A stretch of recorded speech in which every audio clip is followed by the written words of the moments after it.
अस्सलाम वालेकुम, welcome back to my YouTube channel Jiya education point. I hope आप लोग खैरियत से होंगे। डियर स्टूडेंट्स, आज हम लोग बिजनेस रिसर्च का फर्स्ट वीक स्टार्ट करने जा रहे हैं।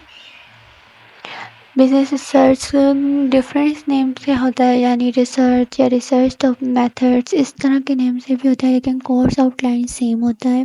डियर स्टूडेंट्स, अगर आपको मेरे वीडियोस पसंद आया करें तो लाइक कर दिया करें और सब्सक्राइब कर दिया करें कि नेक्स्ट वीडियो का नोटिफिकेशन आपको मिल जाए। डियर स्टूडेंट्स, मेरी वीडियोस को शेयर कर दिया करें कि मज़ीद स्टूडेंट्स की भी हेल्प हो सके। तो let's start the video. So आज हम पढ़ेंगे role of business research, what is business research, importance of business research और रेवलेंस वेस्टर्न थ्योरीज क्या होती हैं, research of for local managers and context in social science में इम्पोर्टेंस क्या होती है बिजनेस रिसर्च की। इन सब टॉपिक्स को आज हम इस वीडियो में कवर करेंगे। So let's start. Business research वो ऑर्गेनाइज प्रोसेस होता है जिसमें हम लोग डेटा को कलेक्ट करते हैं, एनालाइज करते हैं और इंटरेस्टिंग यानी इंफॉर्मेशन को देखते हैं कि वो हमारे बिजनेस के इश्यूज और कॉन्टेक्स्ट के साथ रिलेटेड है भी या नहीं। मेन गोल हमारे बिजनेस रिसर्च का यही होता है कि वो नॉलेज प्रोवाइड करता है, इंस्टेंस यानी नॉलेज प्रोवाइड करता है, डिसीजन मतलब है, और वो नॉलेज हमारे हेल्प करती है डिसीजन को मतलब लेने में, बिजनेसेस में। रिसर्च की कुछ टाइप्स होती हैं, जैसे कुछ मेथड्स यूज़ करते हैं, डिफरेंट मेथड जैसे सर्वे हो गया, इंटरव्यूज़ हो गए, ऑब्जर्वेशंस हो गए एंड डेटा एनालाइज हो गए।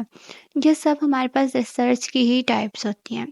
बिजनेस और साथ साथ ये हेल्प करते हैं बिजनेसेस के अंडरस्टैंड करने में, यानी कि मार्केट ट्रेंड्स, यानी मार्केट में क्या ट्रेंड चल रहा है, कस्टमर का बिहेवियर कैसा है, कंपटीशन यानी कॉम्पिटिटर का हमारे साथ बिहेवियर कैसा है, वो क्या कॉम्पीट कर रहे हैं।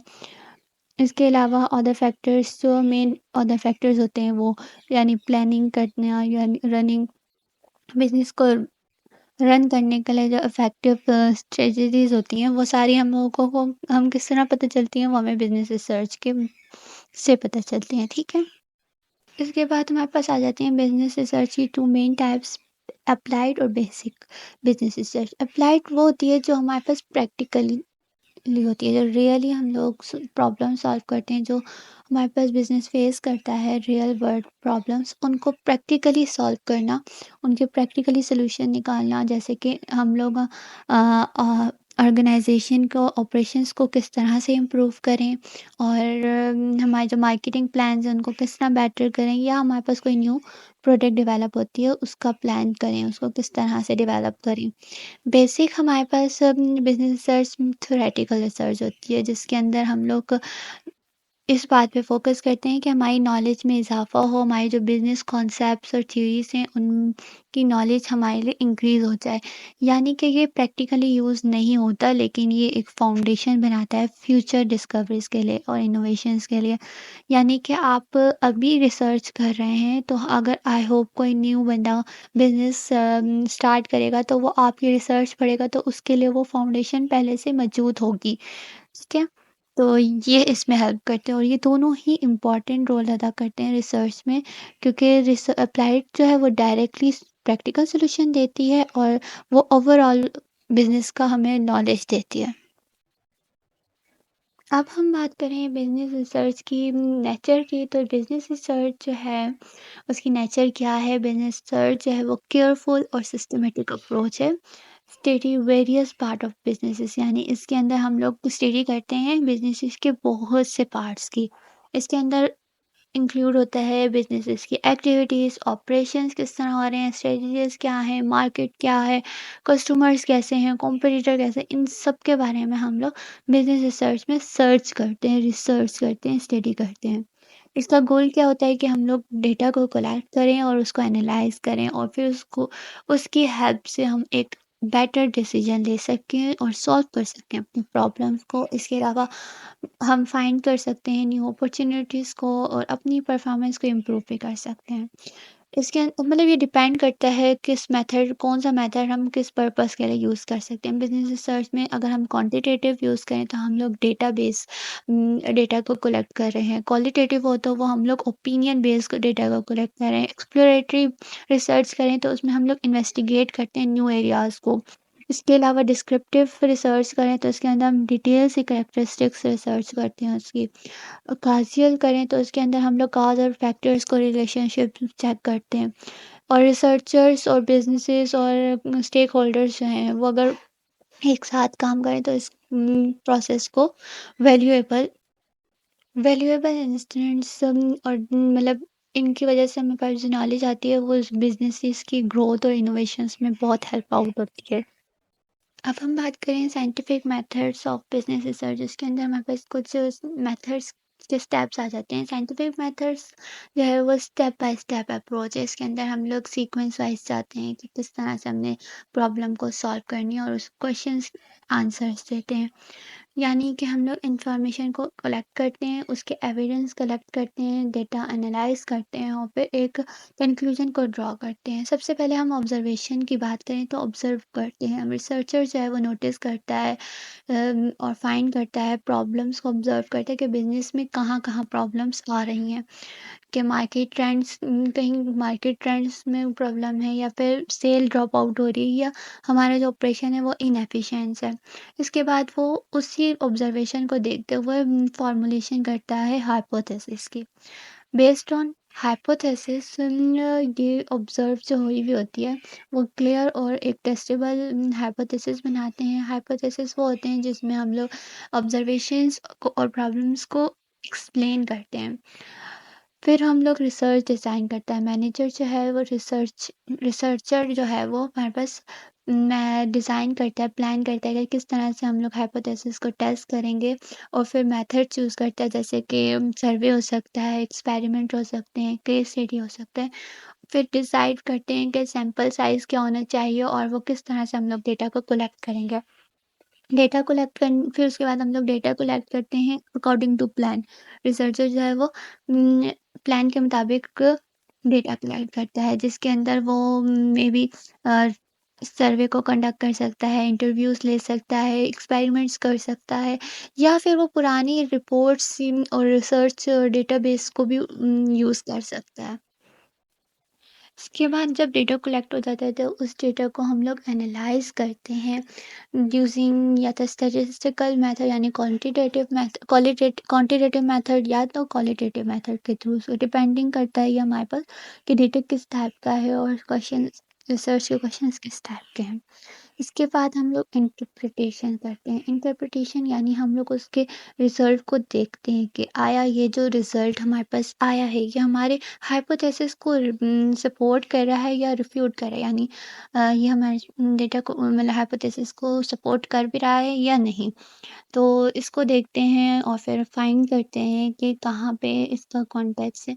मतलब हम लोग बॉर्डर में रहते हुए जो बिज़नेस एनवायरनमेंट है उसको देखते हुए हम लोग इसको देखते हैं कि रिज़ल्ट क्या है। फिर जब हमारे पास ये सब कुछ हो जाता है फिर हम एक कंक्लूजन ड्रॉ करते हैं। रिसर्चर जो है वो एक रिपोर्ट बनाता है, रिपोर्टिंग करता है, एक कंक्लूजन देता है अपनी रिसर्च की, ठीक है? एक समरी देती है, अपनी फाइंड्स और कंक्लूजन देता है, ठीक है? फिर उस पूरी रिसर्च को वो पब्लिश कर देता है। प्रेज़ेंट में, ठीक है? और फिर उससे ऊपर फीड रिकमेंडेशंस देते हैं स्टेक होल्डर्स इसके ऊपर फीडबैक्स देते हैं ऑर्गेनाइज़ेशन के अंदर रहते हुए, ठीक है? ये सारा जो प्रोसेस होता है, ये साइंटिफिक मेथड जो है, ये हमारे पास ऑब्जेक्टिव्स और थ्रू एबल टू रिप्रोड्यूस यानी इसकी वजह से हमारे पास एबल होते हैं हम लोग के दोबारा से हम लोग रिजल्ट को इंश्योर कर सकें और रिसर्च जो है वो हमारे पास रिलायबल है और सिस्टमेटिक है भी या नहीं। इसके बाद हम बात करें इंपॉर्टेंस ऑफ बिजनेस रिसर्च में तो बिजनेस रिसर्च एक वाइटल रोल अदा करता है कंपनीज के लिए और इंडस्ट्रीज के लिए। इसके सम रीजंस हैं तो लेट्स सी वो रीजंस क्या हैं। सबसे पहले हमारे पास आ जाता है इनफॉर्म डिसीजन मेकिंग। इसका ये क्यों हमारे पास होता है बिजनेस रिसर्च में हम क्या देता है हमें एक वैल्यूएबल इंस्टेंट यानी नॉलेज देता है और डेटा देता है जो हमारे बिजनेसेस में हेल्प करते हैं स्मार्ट डिसीजन के लिए। यानी कि अगर कोई प्रोडक्ट लॉन्च हो रही हो या हम लोग किसी न्यू मार्केट के अंदर इन हो रहे हो या हम लोगों ने ऑपरेशन को इम्प्रूव करवाना हो तो बिजनेस रिसर्च हमारे पास हेल्प आउट होता है। इसके अलावा बिजनेस रिसर्च जो है वो हेल्प करती है रिस्क को रिड्यूस करने में और साइज़ अपॉर्चुनिटी को। इसके बाद हमारे पास आ जाता है understanding market dynamics. Market dynamics को भी हमारे पास इसमें भी इम्पोर्टेंट रोल अदा करता है। रिसर्च की हेल्प से हम लोग बिज़नेस जो है वो आसानी से ईज़िली अंडरस्टैंड कर लेते हैं कि मार्केट में क्या ट्रेंड चल रहा है, कस्टमर्स का बिहेवियर क्या है, कॉम्पिटिटर क्या स्ट्रेटजीज़ यूज़ कर रहे हैं और इंडस्ट्रीज़ में क्या चेंजेस आ रही हैं। इसकी नॉलेज की ही वजह से वो जो कम बिज़नेसर्स होते हैं वो कॉम्पिटिटिव के साथ खड़े रहते हैं और अपनी अपॉर्चुनिटी ग्रोथ को भी फाइंड किया हुआ होता है, तो वो इजीली अपॉर्चुनिटीज़ को अडॉप्ट कर लेते हैं।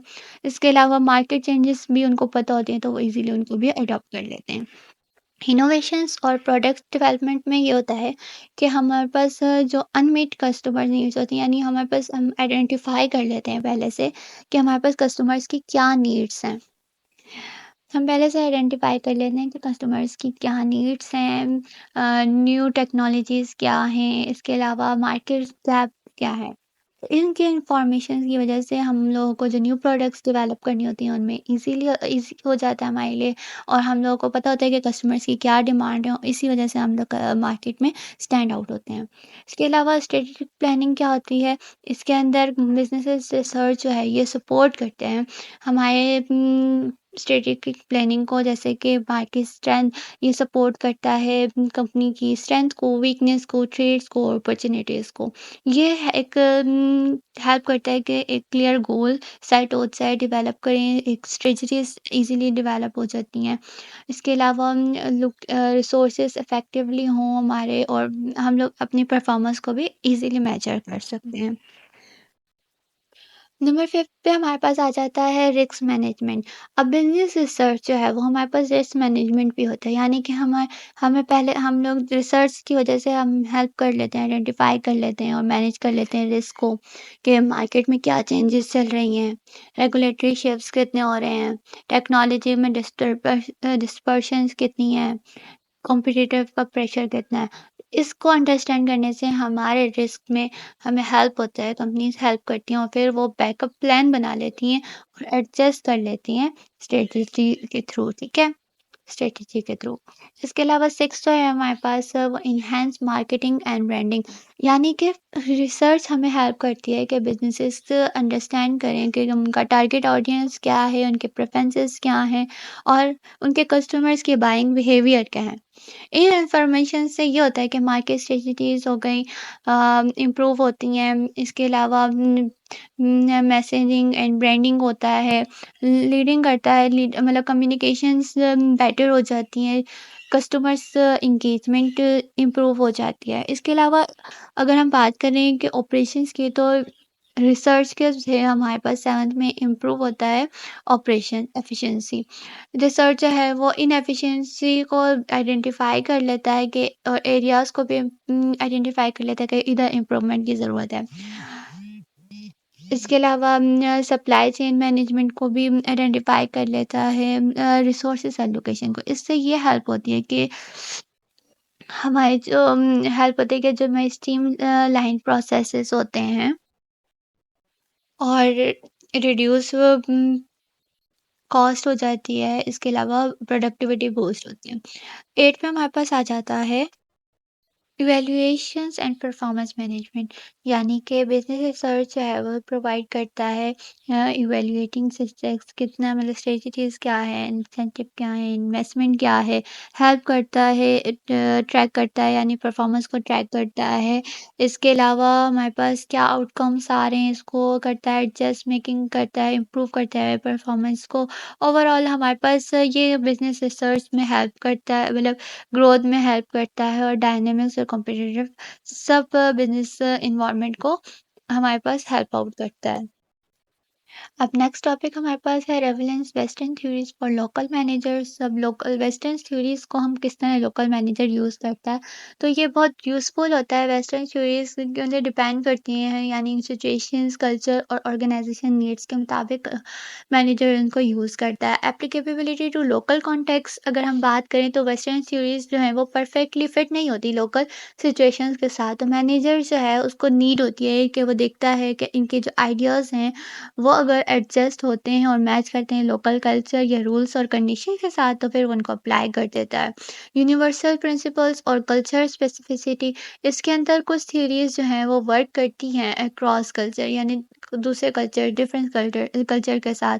यानी जैसे कि लीडरशिप हो गई और मोटिवेशंस हो गई, मैनेजर जो है वो डिफरेंट कल्चर्स के साथ, एम्प्लॉयज़ डिफरेंट कल्चर्स के होते हैं, उनमें लीडरशिप और मोटिवेशंस करता है। तो लेकिन उनका जो डिफरेंस होता है वो चेंज नहीं, can be change how well they, मतलब किस तरह से वो वर्क कर रहे हैं। तो मैनेजर को ये अंडरस्टैंड करना लाज़मी है कि और फिर डिफरेंट यूज़ करती हैं वो थ्योरीज़ इफेक्टिवली।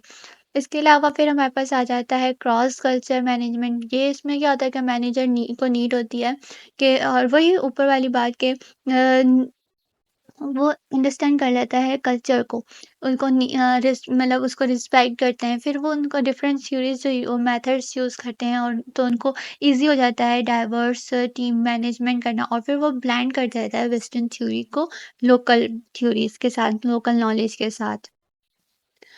देन फिर हमारे पास आ जाता है अडॉप्टेशन एंड इनोवेशन। मैनेजर जो है वो वेस्टर्न थ्योरीज में कुछ थ्योरीज जो होती हैं वो फिट नहीं होती लोकल नीड्स के साथ, तो उसमें वो चेंजेस कर देते हैं और क्रिएट करता है कोई न्यू वे, जिसकी वजह जो उसके एक्सपीरियंस की बेस पे होती है वो वेस्ट। इसके अलावा फिर access to knowledge and resource, western ideas can be helpful but western मतलब वेस्टर्न आइडियाज हेल्पफुल होते हैं, बट मैनेजर जो है वो उसके ऊपर टोटली डिपेंड नहीं होता। Shouldn't relay on them alone, they should local knowledge, ये लोकल नॉलेज को भी देखते हैं और ग्लोबल नॉलेज को भी देखते हैं, प्रैक्टिस प्रैक्टिस को भी देखते हैं, और एक फुल पिक्चर को की मदद से फिर वो काम करते हैं। इसके अलावा balancing global and local perspective, इसके अंदर हमारे पास गुड मैनेजमेंट की होती है कि हम दोनों लोकल और ग्लोबल नॉलेज दोनों को कंबाइन करके यूज़ करें। तो मैनेजर जो है वो मिक्स वेस्टर्न थ्योरी यूज़ करता है, जिसके अंदर वो वेस्टर्न थ्योरीज भी यूज़ करते हैं और साथ ही साथ अपने जो कल्चर और अपना एक्सपीरियंस जो है उसको लेते हुए भी डिसीजन, स्मार्ट डिसीजन करते हैं, ठीक है। और इन शॉर्ट अगर हम बात करें तो वेस्टर्न थ्योरी जो है वो हमारे लोकल मैनेजर के लिए यूज़फुल होती है, और इसके अलावा ये flexible, it needs be to be flexible और adaptable to local condition. Manager should blend, यानी मैनेजर जो है वो वेस्टर्न आइडियाज़ को लोकल नॉलेज के साथ ब्लेंड करता है और एक स्मार्ट डिसीजन करता है, जिसकी वजह से बिजनेस ग्रो करता है।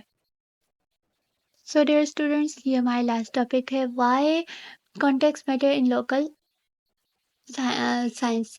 तो लोकल साइंस में कॉन्टेक्स्ट की क्या इंपॉर्टेंस है, तो हम बात करें अंडरस्टैंडिंग बिहेवियर।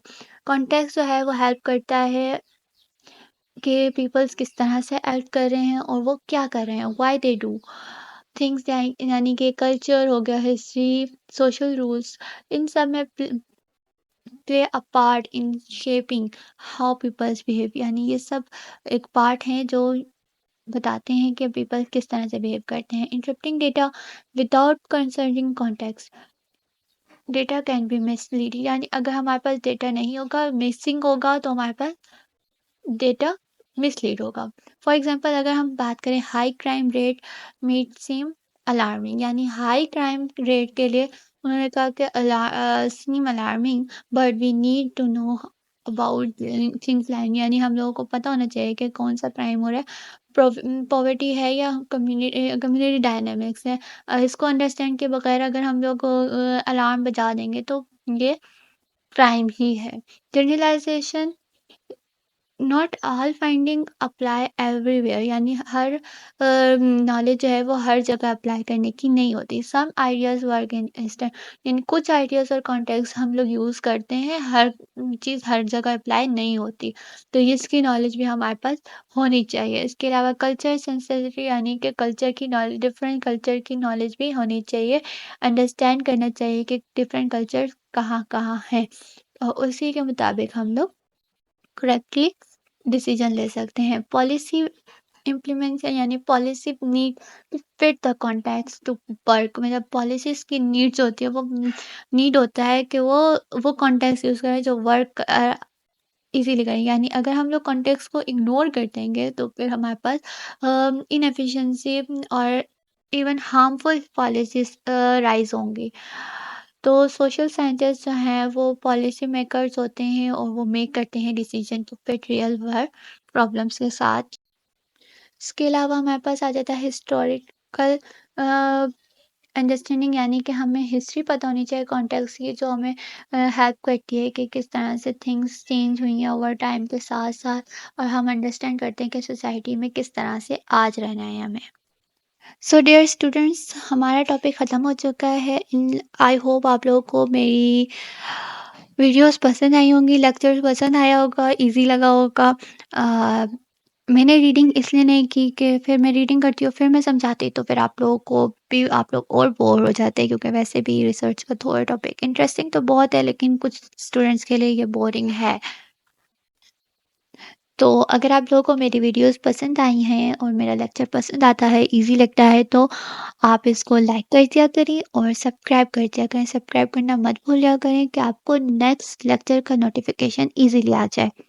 इसके अलावा आप लोग इस वीडियोस को शेयर कर दिया करें कि मज़ीद स्टूडेंट्स की हेल्प हो सके। तो नेक्स्ट लेक्चर तक के लिए अल्लाह हाफ़िज़, अपना ख़्याल रखिएगा। टेक केयर, अल्लाह हाफ़िज़, फ़ी अमानिल्लाह।